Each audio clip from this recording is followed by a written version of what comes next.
Hey, hello. Welcome to the last Ask Me Anything 2017.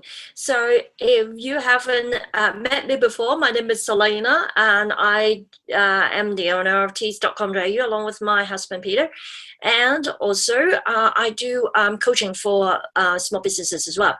And today, just like every Thursday for the last about 10 weeks or so, we've been doing this Ask Me Anything call to do with tea business, your tea business.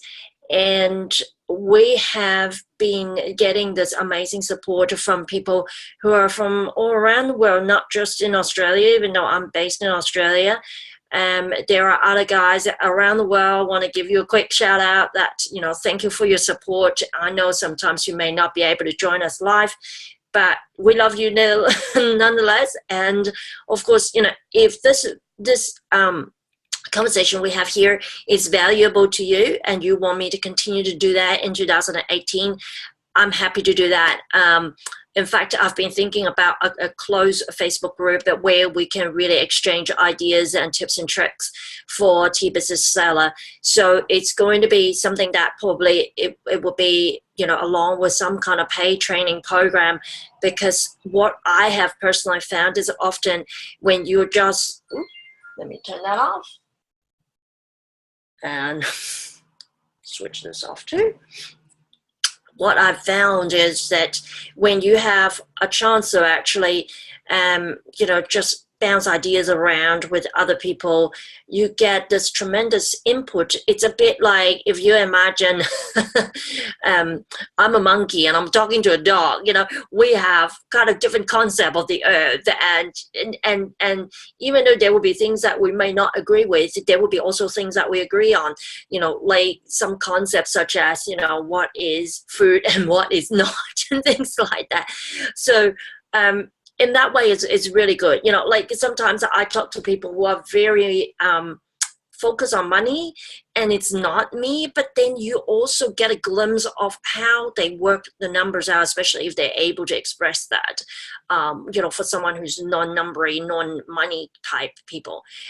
Or I might talk to someone who's a very alternative, and they might, talk differently. Again, all those are actually really, really good conversations that you can actually almost like, kind of pull out these different ways of narrating your product and the story about your brand, which is so important.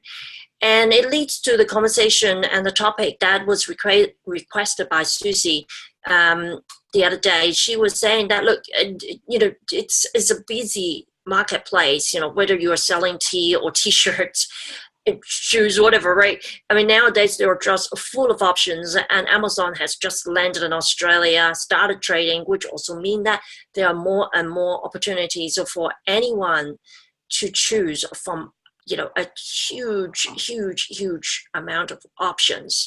So with that, how do we stand out? Because we as small businesses, often we have this mentality that we're kind of like a giant business divided by 1,000 or something. Like we trying to learn from the big guys and then trying to implement some of these strategies divided by 100,000, 10,000, whatever you might be thinking, and trying to use that budget and that strategy in that way, and often it doesn't end up working. And this whole idea actually come from listening to Seth Godin, one of the marketing guru, talking about we're all purple cows. There is something really unique about small businesses that big business don't have, and that is agility. We can chop and change, for better words, but we can chop and change, right? It's not like a giant system, some kind of global conglomerate that, if they want to make one single change, like, how they write the email signature, it's going to go through 5 levels of approval or something. We don't have those red tapes. So it's much easier for us to maneuver. It's like a little car, getting in and out of tight space. We are able to do that. And we should celebrate that rather than saying, we don't have those giant budgets, comparing to XYZ. I really want to help you to amplify that, to really hone into that, because that is our sweet spots. And when it comes to the topic Susie requested, which is, different product offer for different seasons, these are the sort of things that we can also employ our creativity to make it even more interesting. And, using your agility as a small business to build these things up. So I want to help you to think about, there are really a lot of opportunities when it comes to promotions and creating a product that really match conversation that is already going around, in your environment. So for example, springtime, a lot of people have trouble with their nose. So hay fever, that kind of thing could be something. If you're looking for a health angle, that could be something to look at. If you are looking at springtime with that new renewed energy from the slumber of winter, you could be looking at tea that has got flowers and maybe some of the lighter tasting fruits, peach and so on, that give you that sense of revival of the energy, but in a sort of softer way. Then when it comes to summer, it's usually when people looking at, iced tea, fruity stuff, party things, fun. So definitely, an iced tea would be fantastic. And we have just put together that Chill with Tea book that some of you have already purchased. Thank you for your support. And that is definitely something that is going to make tea, it's going to take tea to a totally different level, because people are still thinking high tea, pinky zao, and all that sort of stuff, which has its place in the market. But there are a lot of people kind of like, hey, I like tea, but I'm not, from that era. They want it to be cool and funky, and it's totally doable. Absolutely. If you grab that Chill with Tea book, you are going to see that you can make it like a cocktail or mocktail, and it's just so awesome. So don't deny the power of creativity there. So summer, of course, like I said, fruits, you can also even look at, recipes to do with, adding fruit into your standard tea, whether it is green tea, white tea, black tea, there are definitely a lot of options. Making tea slushies and ice creams, a lot of those can come through. Then when it comes to autumn, certainly, the energy levels start to kind of take a notch down. And what we want to see is, some tea that is a bit more grounding. Think about autumn, the rustic colors, the darker yellows and reds and a bit of brown, And if you think from that angle, probably it's good to look at detoxing tea, because throughout summer, often we eat quite sporadically, and we're kind of going crazy eating some of the junk food, party food and things like that. So often the autumn time is when we kind of just bring ourselves back to ourselves and take that little slightly slower pace and slightly more reflective. But of course, there's still a bit of energy, coming from summer. So again, some of the detoxing tea that has got a little bit of roots in them, they will be good. If you look at tea also from a color perspective, autumn is great for oolong. It's got that slight depth like black tea. And also, the lightness of green tea is in between. So that often could work really well. Wintertime, of course, it's time that most of us want to curl up like a ball, have a nice hot tea.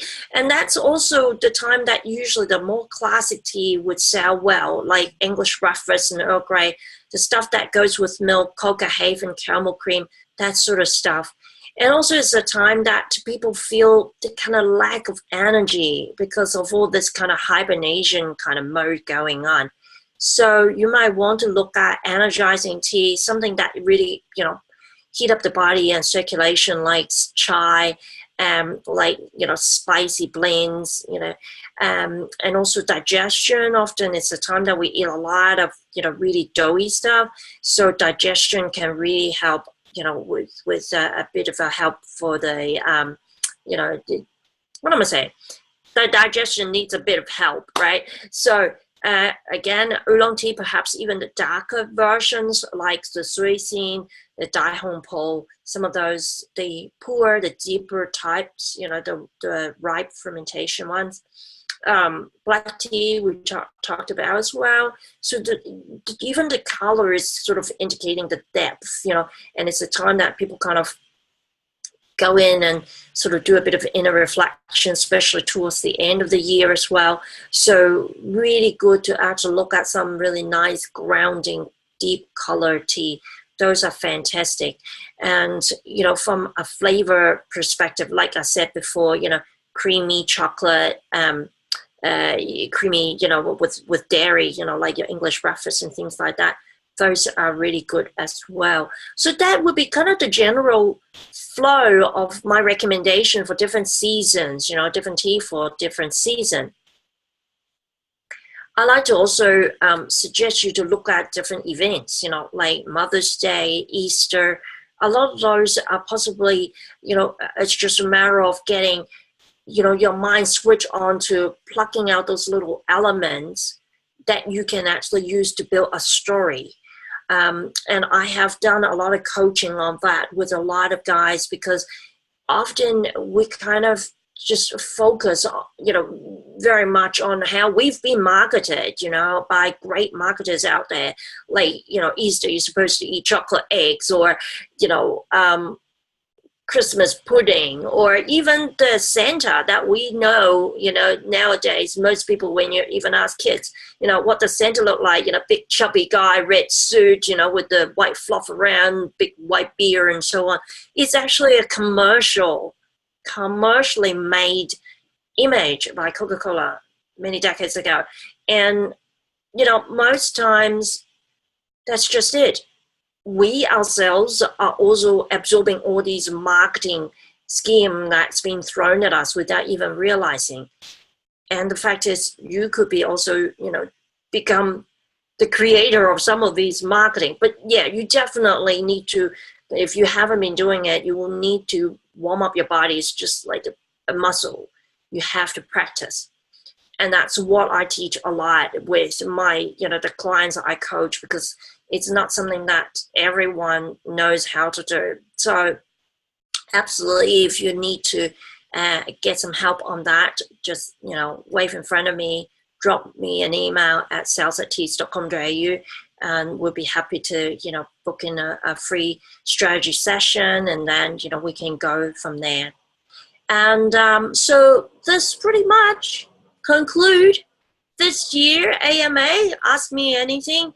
Again, I hope you have found a tremendous value in these calls, and next year we probably will start doing them again. But I do really love to have your feedback, even if it's just 2 sentences saying, great, I love it, I love the the one you're talking about, different season, different tea and so on.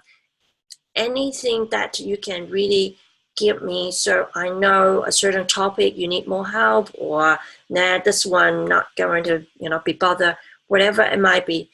Your feedback is going to help me to do a better job for you and with you. So I look forward to continuing the conversation with you. A lot of you guys probably know teas.com.au has been going through a bit of a transition, and it is something that will continue to go in a larger scale in 2018. I can't tell you too much just yet, but if you keep checking our site, you are going to notice some of these changes. And of course, also, stay on our newsletter. We don't, go crazy on sales. That's not what our newsletter is about. We want to help you to continue to be that tea ambassador, that local tea hero, that, you jumped into selling tea to start, for. And I look forward to having more conversation with you in the new year. So have a fantastic Christmas, and I look forward to catching up with you in 2018 and continue to support you as one of the greatest tea sellers out there. Make a little dent in the universe.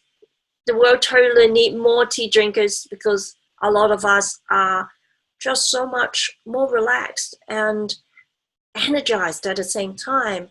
And this kind of really unique energy helps a lot of people to find their inner peace while feeling charged up, ready to take their next bold step. So take care again. Merry Christmas. Have a safe holiday. And I'll catch you in 2018. Signing off. Take care.